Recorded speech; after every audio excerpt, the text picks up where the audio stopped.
Is there anybody in the room, you still have some room left for some goals and some dreams? All right, so here's what I want you to do for me. I want you to write that down for me. All right, I want you to write that down for me. All right, now remember, the goal is execute, execute, execute. All right, so here's the challenge that I have. So there are two groups of people walking the earth. All right, you got one group right now. Now both groups have these dreams and these goals.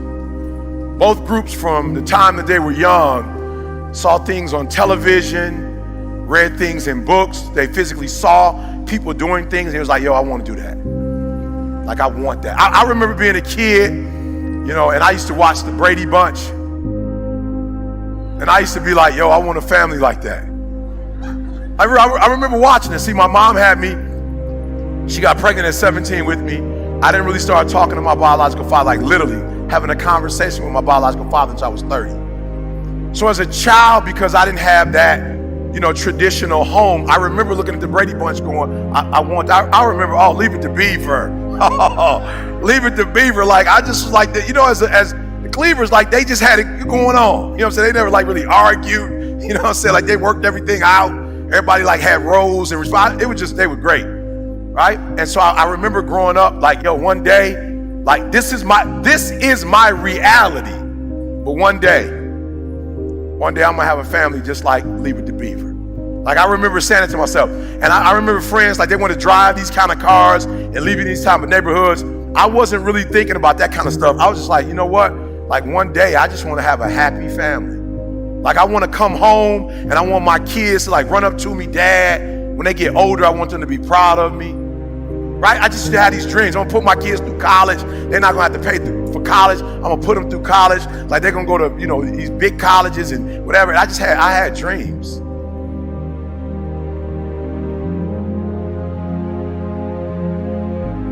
Right? I had dreams. And so what I want you to do for me is I want you to, and I know a lot of you are adults and you're adulting and sometimes you don't have time for dreams and goals and stuff. Right? But I want you to do me a favor. Like, don't let life do you like that.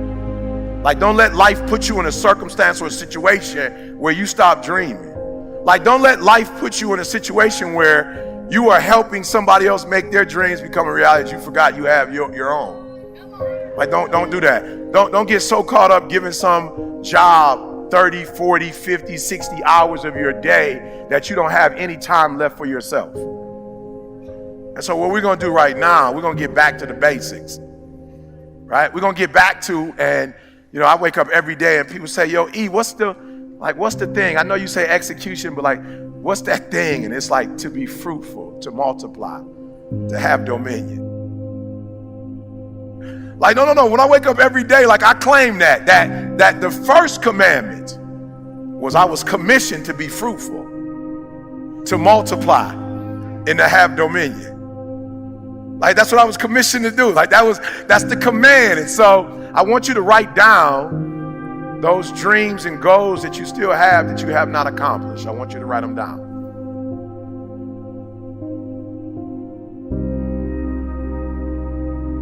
And so do me a favor. I don't want reality right now. I'm not interested in how much your student loans are. I'm not interested. Because your student loans are sucking your dream. I'm not interested right now. And I got a divorce and right now I just can't. I'm not interested. I'm not interested. Eric, I lost a child and you don't know what it's like to. I'm not interested in your reality right now. I want you to get back to your dreams. I want you to get back to your goals, because no matter what has happened in life, you've got another 30 years, another 40 years, another 50 years. Like, you can't get stuck on, like, you can't let that thing that devastated you in 1989, the thing that devastated you in 1996, 2001, like, you can't wake up every day to 2001. 2001 was a tragedy, yes, it was, but you can't stay there. You can't keep waking up to that. You got to wake up to your dreams and go. Look, I always tell people, we all go through pain. Get a reward for yours. We all go through pain. We all go through pain. We all go through something. We all go through our go-through. I wouldn't have time to tell you about all the trauma that I went through in my life. But I just figured, since I went through so much trauma, I might as well use the trauma to make all my dreams become a reality.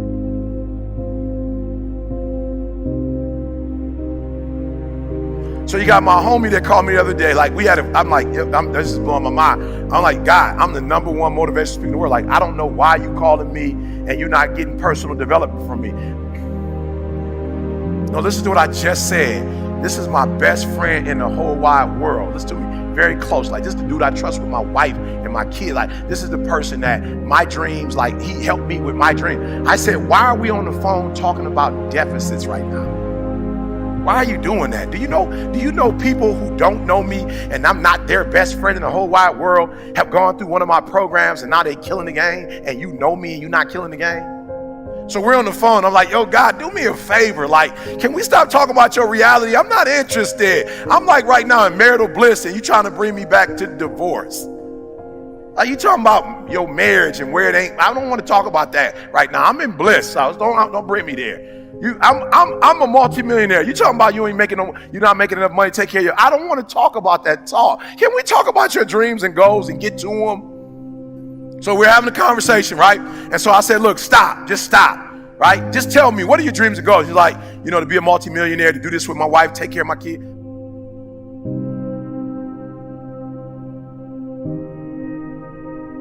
Look, I want you to look at your goals, and I want you to ask yourself this question. Do you know what it takes to make that happen? Like, do you, like literally, like, because this is what all it's going to take. 3 things, this is all it's going to take. Do you know what it takes? Look, the only thing it takes to go from where I went to, a homeless, high school dropout, sleeping in abandoned buildings, eating out of trash cans. I went from being a high school dropout, getting a GED, to having a PhD. Listen to me, the only thing it takes is knowing what it takes. So one day I woke up and was like, okay, E, stop talking about what you don't have. You need to know what you don't know so you can get to where you're trying to get to. Listen to me, guys. I'm real simple. The first thing I'm going to ask you, do you know what it takes? That's it. Now, if you know what it takes, that's great. You mark it off.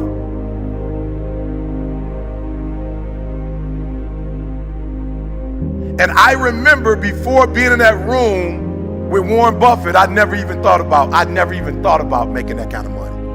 I never thought about making money, but I was sitting in the room with Warren Buffett. So I get in the room with Warren Buffett, and what blows my mind is that he's human. Look, there are those of you who watch people on TV and you go, oh, and you admire them and you love them. And some of you watch so much TV because you really want to live your dreams through somebody else. You're not ready to do the work.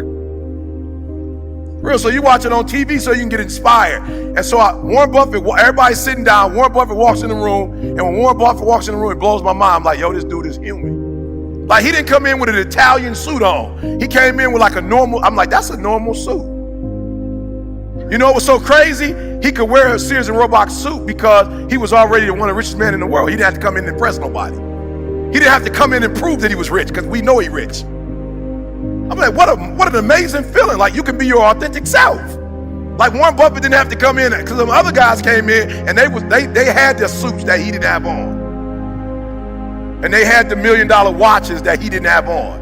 And they had the shoes that he wasn't wearing. He had a normal tie on. He didn't have it all the way up. He didn't have a Pat Riley like cut. It was just a normal button up.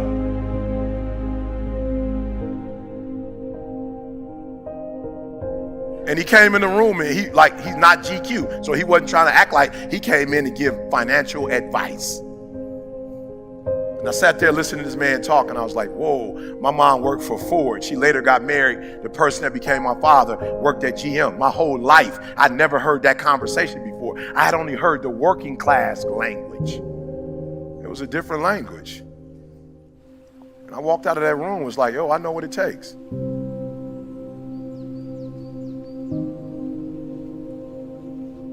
So being successful is not who you are, it's what you know. So I need to get a different relationship to knowledge. So you're in this room and we've been here for a few days. We did not come here to be entertained. You did not come here to get pumped up. And I'm telling you, I'm hyped right now. So I'm hyped, but I did not come here just so you can get pumped up or get hyped. You have been given information. You are this close to making every dream you wrote down happen. Why? Because you have been taught by the best of the best. You have been taught by the best of the best. You've been taught by people who've been doing this for years. You've been taught by people who love you and care for you. People who are giving you information that you're not going to get randomly on your own. You are getting 10, 20, 30 years of experience in an hour. And so you are this close to your dreams and goals. So I have to ask you the question. You have the information. Now what are you going to do with it? You have the information. I sat in a room with Warren Buffett. Listen to me very closely. You type my name in, and this is by the glory of God. You type my name in, and it's going to say something. You put my name in Google, something's going to come up.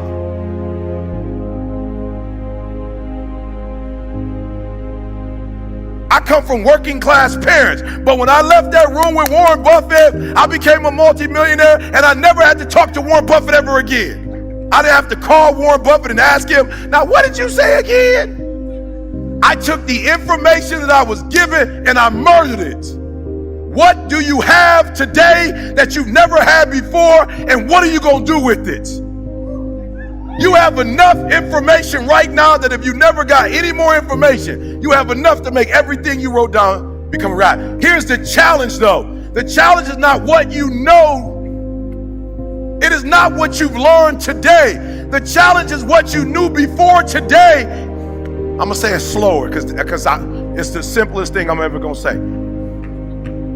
What you already know is why you are where you are.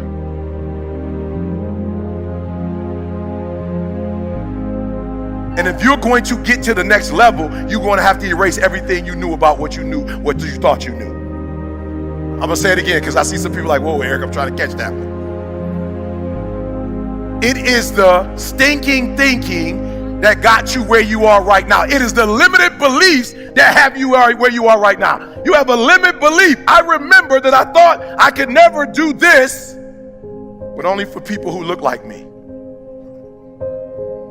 I remember when I was like 19, 20 and I started speaking, 20, 21, and I would go to historically black colleges and I would kill it. And I remember somebody asking me not to do historically black, but to come out of my particular community, my particular way of speaking, my particular way of doing things. And I'm thinking to myself when I first got there, I was like, whoa, I don't know if I could do this.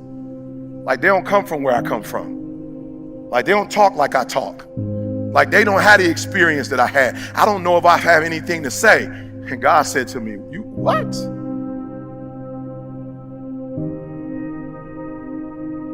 I'll never forget talking to Les Brown and Bob Proctor. Les Brown was like, yo, you're the #1 motivational speaker in the world. I wasn't even a number at that time.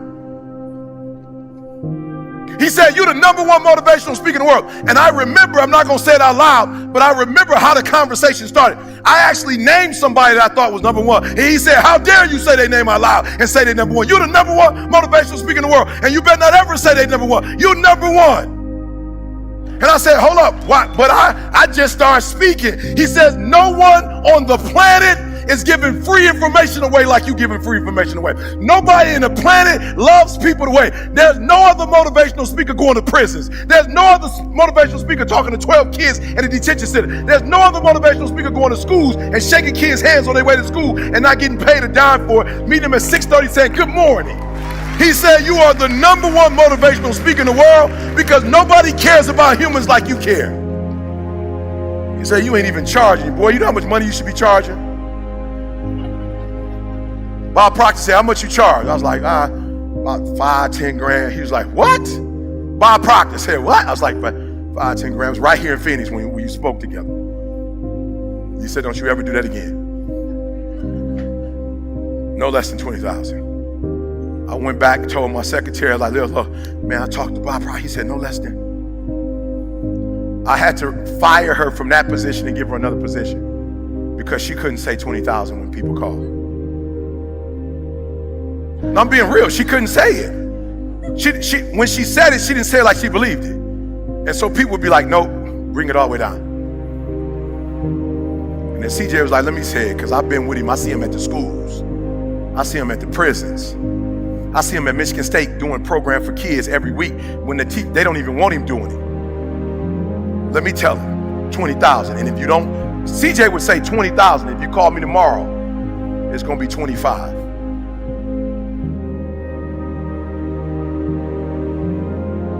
No, you're not hearing what I'm saying. And so I remember I got a couple 20s, went back, told Bob Proctor, like, Bob Proctor, He was like, how you doing, Eric? I'm like, great. How is it going with the fine? I was like, man, it's great. I'm doing 20 now. He was like, I said, you told me 20. He said, I never told you 20. I said, no, less than 20. But your limited beliefs heard. Your limited beliefs heard you say. I didn't say that. That's what your past told you. That's what you getting a GED told you. Your biological father not being in your life told you, because you don't value yourself. You think it's tough. I'm telling you, son, there are people in this earth that value you more than you value yourself. They look to you in a way that you don't look to yourself. You will not get what you're supposed to get until you value yourself and you kill all your limited beliefs. So I need you to do me a favor. Just write it down, because you don't have enough paper, but write down your limited beliefs, and when you get home, I need you to address them. He said, Eric, I used to be like, God, I don't know if I could do corporate. He said, son, not only can you do it, you must do it. You're going to bring something that nobody else is bringing. And I was like, what do I bring that nobody else is bringing? He said, that message that you think isn't important is so important. And guess what message I was bringing to corporate? I was bringing, so you're a 7-figure earner, but you're not a 7-figure dad.